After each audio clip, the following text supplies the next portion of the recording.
And ha ha ha ha ha ha ha ha.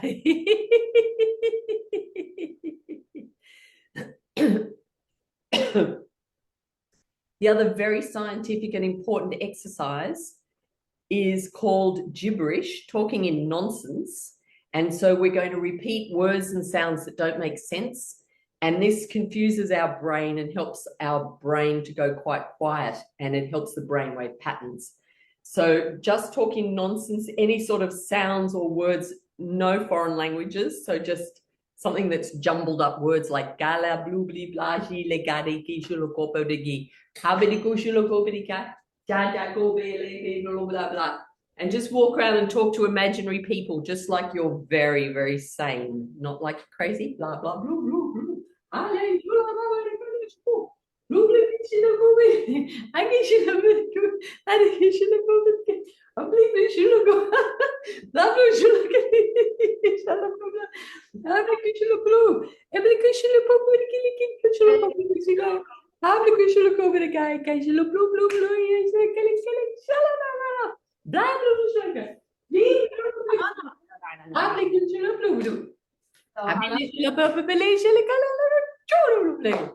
And then we say, very good, very good, yay, very good, very good, yay, very good, yay. And we add in a little bit of clapping, which stimulates the acupressure points on our hands. 1, 2, 1, 2, 3. So just clap with me. 1, 2, 1, 2, 3. 1, 2, 1, 2, 3. Now we're going to add ho, ho, ha, ha, ha. Ho, ho, ha, ha, ha. Good. Then you're going to add the movement side to side. Ho, ho, ha, ha, ha. Ho, ho, ha, ha, ha. Ho, ho, ha, ha, ha. And then the other side. Ho, ho, ha, ha, ha. Ho, ho, ha, ha, ha. And then you're going to walk around while you're clapping. Imagine there's a lot of other people around you, and you're all looking at each other while you're clapping and saying ho, ho, ha, ha, ha. Ho, ho, ha, ha, ha. Ho, ho, ha, ha, ha. Ho, ho, ha, ha, ha. Ho, ho, ha, ha, ha. Ho, ho, ha, ha, ha. Ho, ho, ha, ha, ha. Ho, ho, ha, ha, ha. Ho, ho, ha, ha, ha. Ho, ho, ha, ha, ha. Ho, ho, ha, ha, ha. Big breath in. And as you breathe out, ha, ha, ha, ha, ha, ha. Breathing in this way with your arms. Holding the breath. And as you let go and breathe out, you're going to laugh. Ha, ha, ha, ha. Breathing in. Ha, ha, ha, ha, ha, ha, ha. Now, you may or may not know this, but on my watch, it says it's time to laugh. It's actually written on the face of my watch. So it is time to laugh. And we're just going to do a little scientific experiment. I'm going to look at my watch, and we are going to laugh for 30 seconds. And we're going to start 10, 9, 8, 7, 6, 5, 4, 3, 2, 1, go.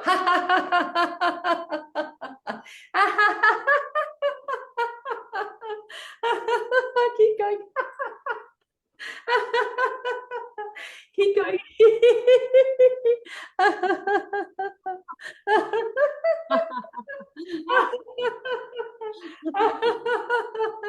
Stop. We did it. Okay. So what are we laughing at? Nothing. So we're laughing at nothing, which only goes to prove they don't need a reason to laugh. There's nothing funny about my watch, really. So nothing needs to be funny. And we don't need to be particularly happy. We might have been feeling happy. We might not have been feeling happy. But the laughter happens by itself anyway. So if you've ever watched babies laughing, no one's telling them a joke. If someone told them a joke, they wouldn't be able to respond or understand. But somebody was probably playing with them, or sometimes they just burst out laughing spontaneously and no one's even interacting with them. But they do know that if babies are not given attention, if they're deprived of all sort of human contact, then eventually the babies will die. They've proved that through awful things that happen when babies were put somewhere safe, but no one was there to interact with them. And so we know that the capacity to laugh is just within our bodies, like we're born with it, it's there. And somewhere along the line, maybe in primary school, maybe when we were little, someone said, be quiet, be sensible, grow up. And then we went, oh, okay, that silly playing, laughing part needs to go and sit on a chair until it's okay with everybody else that it comes out. So this is like all of our kind of shadow parts, the parts of us that we might have put to one side. It's usually because as children we were told, you know, children shouldn't speak to adults, or children shouldn't go and help themselves to food until they're asked, or children should get served last at the table. I don't know, whatever the stories were. Children can't be trusted with money, so they're not given money. I don't know, there could be so many different things that children are told.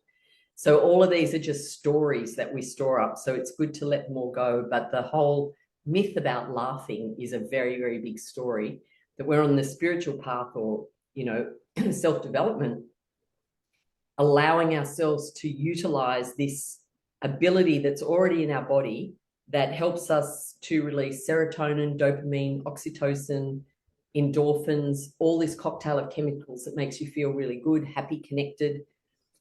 You know, if you laugh with friends or in a group, you feel very connected to them because you're releasing oxytocin, which is bonding for you. And it's very good physically because as you're laughing, you're actually breathing in and out. There's a lot of oxygen exchanging, but also the muscles and the internal organs, there's a lot of blood flow being sent through the veins and the arteries, and it's going through the organs. So they're getting pumped with oxygen and blood.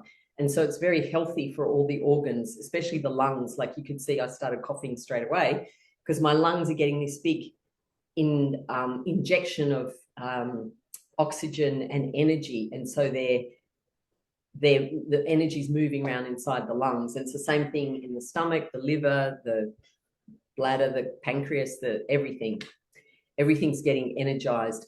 And so this is a very good thing for our physical health. Emotionally, those chemicals make our emotions very balanced. And so sometimes when people first start laughing without any reason and out of context, they can feel a bit self-conscious. They might feel a bit strange. Typically people say, you know, I'll get locked up. Like, where did that come from? Who goes to lock up a baby who's laughing, or a 2-year-old who's laughing? Like, do people say, oh my gosh, that 2-year-old's laughing, I'm going to lock them up? But how many people say if you walk down the street laughing, they'll lock you up? So, so there's all these weird myths that have come into our society around the totally normal behavior of laughing. And I do know that, you know, sometimes with some conditions, people might laugh or behave in ways that might be a bit unsafe or strange. And, you know, that's to one side. But for the average person, the laughing should not have to wait until something's funny. And so what happens then with laughter yoga is we're training our bodies up. We're training them that we don't need to wait for a moment of something funny, or wait till I read a joke and decide that it's funny and go, ha, ha, ha, ha, and then I stop.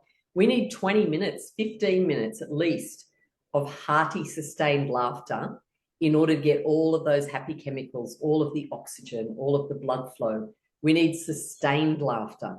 And that's why waiting for a joke, even watching a funny movie, if you watch the same funny movie over and over and over, sometimes it stays funny, but sometimes it doesn't. So how do we get enough laughing in the body to get all these good chemicals, and then to get the good antidepressant, the mental clarity, the connection of the, what's it called? The creative, the right and left hemispheres of the brain are firing together, the creativity, all of those things, you know, the oxygen in the lungs, the oxygen in the cells of the body, all of these things that happen when you laugh need that sustained amount of time. So the prescription is practice laughing. Come to laughing classes. I have one once a month. And find things that do make you laugh. Search YouTube, find some people laugh at, like, there's funny pet videos, dogs and cats doing funny things, interacting with humans as babies. There's, some people just like comedians. You'll find your favorite comedian and you just always laugh at that comedian no matter what. And so then you can practice things like the nonsense talking. You can just be walking around the house. You get up in the morning and you can incorporate the laughing exercises into daily activities. So if you wake up in the morning and you go over to your kettle or your jug boiling water and you make a cup of tea, you can turn it on, ha, ha, ha, ha, ha, ha. And then you're waiting for it to boil. So you're ha, ha, ha, ha, ha, ha, ha, ha, ha, ha. And then you might get your cup, ha, ha, ha, ha. Put a tea bag in, ha, ha, ha. Put the water in, ha, ha, ha. And then you might jiggle the bag, ha, ha, ha, ha, ha. You might get in the shower, turn the shower on, ha, ha, ha, ha. Have a shower while laughing. So you incorporate the laughing with your daily activities so that it's just part of who you are. It's part of your routine. And if you watch your mood, your interactions with people, if you watch how you feel about different events that are going on in your life, if you've been laughing consistently, you'll find that your emotions are really balanced. You won't get super angry or super sad, or you'll look at it with a very light perspective. And if something does happen and you go off track, if you go and look up something funny or get yourself laughing for a few minutes and then remember that thing that you got stressed about, that activity or that incident that you got stressed about, it will seem like it's far away, or you'll have trouble remembering it, because the way that the memories are stored in the brain, when something upsetting happens, then the more upsetting it is, the more strongly the memory stays within the brain. But when it's not upsetting, it's got nothing to hang on to. It doesn't actually fix itself inside the mind. So it's there's been some research on how traumatic memories can be loosened and released with laughing. So it's a real thing, and it's a really powerful thing. So any questions about laughing? I don't have a question, but I had a funny thing happen while we were laughing. Yeah. A bee flew into my house, and I'm like watching it while I'm laughing, and I'm like, well, I have to just laugh at it.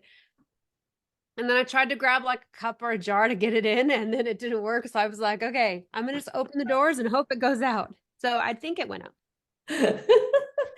Yeah, it's funny wow. how things just don't, you just don't get distressed about stuff. How did you go, Tom? Yeah, that was really good. And I think it kind of just occurred to me as well that like there's a few key things that I just happen to do as sort of my routine, and that's things like rewatch episodes of The Office, Yeah.